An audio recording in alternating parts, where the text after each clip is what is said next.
Hello friends, कैसे हैं आप सभी। तो जैसा कि हम लोग कक्षा 9 का विज्ञान पढ़ रहे थे और इसमें पहला चैप्टर हमारे आसपास के पदार्थ पैराग्राफ वाइज पढ़ रहे थे, क्योंकि अभी हमारा सेशन शुरू ही हुआ है। तो सभी चीज़ों को हम अच्छे से समझते चलेंगे तो आगे हमारे लिए बेहतर रहेगा। तो जैसा कि इसके पहले हम लोगों ने पदार्थ की तीनों अवस्था के बारे में पढ़ा था, जो कि था ठोस, द्रव और गैस। तो आज की इस क्लास में हम पढ़ेंगे अगला टॉपिक कि क्या पदार्थ अपनी अवस्था को बदल सकता है। मतलब कि जैसे हम कोई पदार्थ लेते हैं ठोस अवस्था में, तो क्या वो द्रव में बदल सकता है और द्रव से गैस में बदल सकता है। ये दो में भी हो सकता है, द्रव से गैस में या द्रव से ठोस में। तो इसी के बारे में आज हम इसमें देखते हैं एक प्रैक्टिकल के माध्यम से, जो कि आपके सिलेबस में दिया है, उसको हम देखेंगे। तो आइए देखते हैं। अपने प्रेक्षण से हम जानते हैं कि जल पदार्थ की 3 अवस्था में रह सकता है। देखिए, हम जानते हैं ये जो जल होता है ये बहुत ढीठ आदमी है। इसको आप जैसे रखेंगे बिल्कुल वैसे रहेगा। ठीक है, तो देखिए, ठोस में ये बर्फ जैसा रहता है, द्रव अवस्था में जल जैसा, और गैसीय अवस्था में जलवाष्प, जिसको कि हम भाप भी कहते हैं, इस अवस्था में रह सकता है। ठीक है, तो देखिए आगे इसमें क्या है कि अवस्था बदलने के दौरान पदार्थ के अंदर क्या होता है। अवस्था के परिवर्तन से पदार्थ के कणों पर क्या प्रभाव पड़ता है। क्या हमें इन प्रश्नों का उत्तर नहीं खोजना चाहिए। मतलब कि जब परिवर्तन एक अवस्था से दूसरे में होता है तो उस कण पर क्या क्या इफेक्ट पड़ता है, क्या इस बारे में हमको नहीं जानना चाहिए। अगर हम विज्ञान के स्टूडेंट हैं तो क्या कहते हो, जानना चाहिए कि नहीं। तो जानना चाहते तो बोलो यस, और इसको जानते हैं।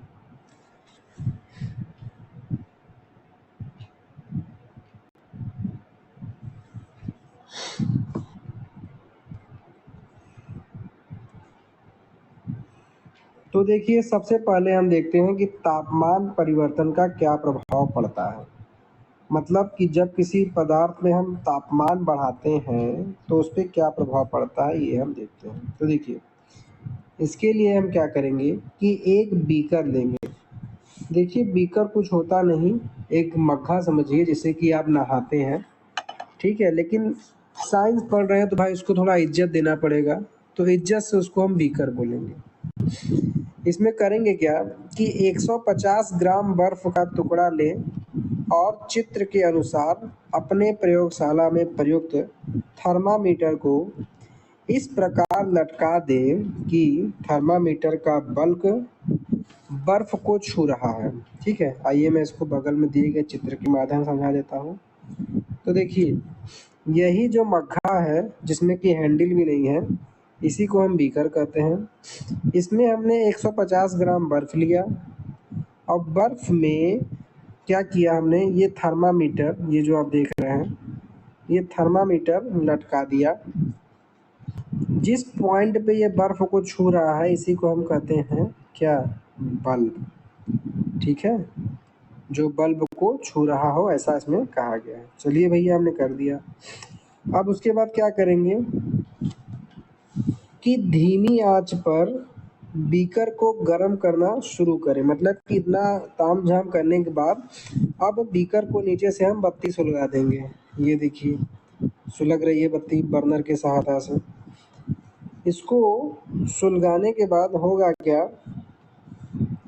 कि कहाँ गया, हाँ, जब बर्फ पिघलने लगे तो उसका तापमान नोट करें। मतलब कि धीमी आंच पे हम जला ही रहे हैं, जब ये ज़्यादा पिघलने लगेगा तो उसको एक कॉपी पे नोट कर लेंगे।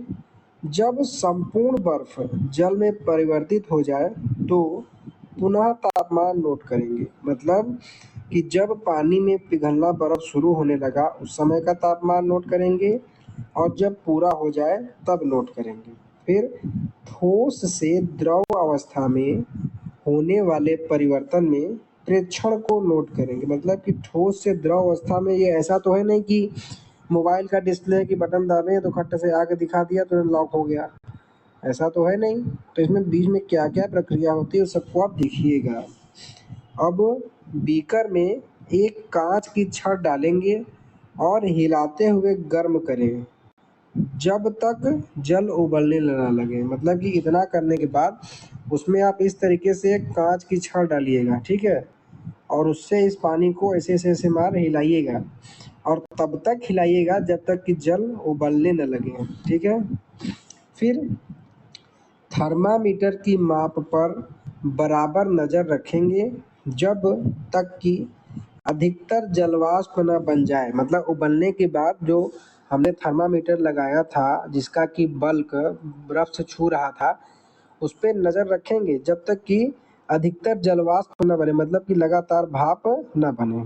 फिर उसके बाद देखिए क्या होगा कि जल के द्रव अवस्था से गैसीय अवस्था में परिवर्तन के परीक्षण को नोट करेंगे। मतलब कि अब जल आपका बर्फ से द्रव बन गया है तो द्रव से जब ये जलवाष्प बना तो किस तरीके से बना इस परीक्षण को हम नोट करेंगे।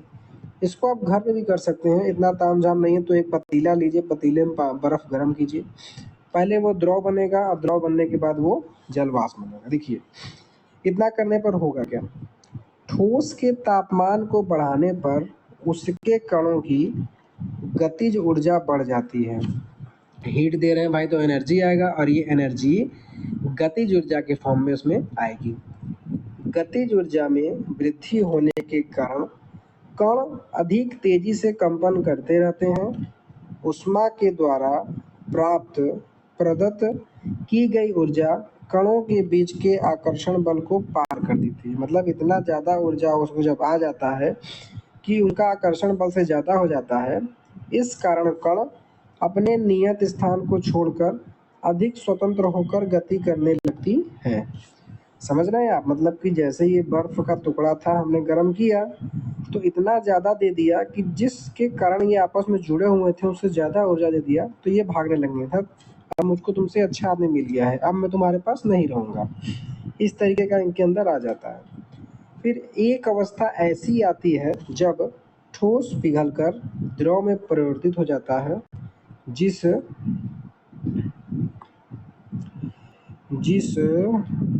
न्यूनतम तापमान पर ठोस पिघलकर द्रव बन जाता है वह इसका गलनांक कहलाता है। मतलब कि जिस न्यूनतम तापमान पे बर्फ पिघल के पानी बन जाता है पूरा पूरा, उसी को हम क्या कहते हैं, गलनांक, ठीक है।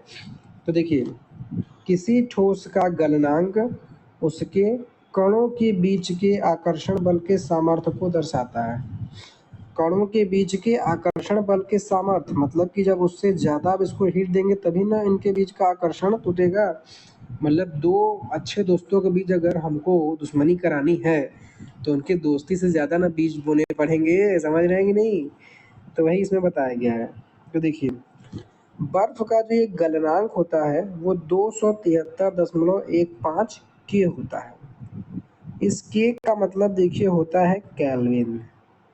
बहुत से बच्चे तो यहीं बेहोश हो गए होंगे कि सर जी ये केल्विन होता है क्या। तो देखिए आप लोगों ने सेल्सियस ये सुना होगा कि 100 डिग्री पे जल उबलता है, तो इसी 100 डिग्री को केल्विन में 273.15 केल्विन कहते हैं विज्ञान की भाषा में, जिससे लगे कि आप विज्ञान पढ़ रहे हैं, ठीक है।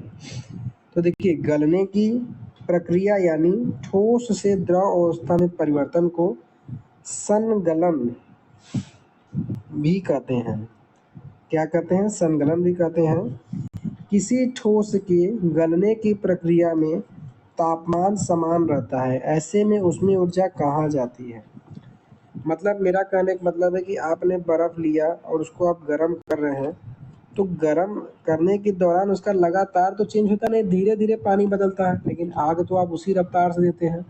तो वो ऊर्जा जो स्टोर होती जाती है वो किस रूप में कहाँ जाती है तो इसको हम देखेंगे अगले लेक्चर में, यहाँ से जो कि हमारा शुरू होगा। ठीक है, उसके साथ साथ ये जो पॉइंट दिया हुआ है इसको देखिए, जो मैंने आपको बताया कि इसका एसआई मात्रक केल्विन है तापमान का, जो मैंने क्या बताया इंटरनेशनल सिस्टम के हिसाब से की है, जो कि 0 डिग्री सेल्सियस के बराबर होता है। ठीक है, तो दोस्तों आज का लेक्चर हम यहीं समाप्त करते हैं। आशा करता हूँ आपको सब समझ में आया होगा।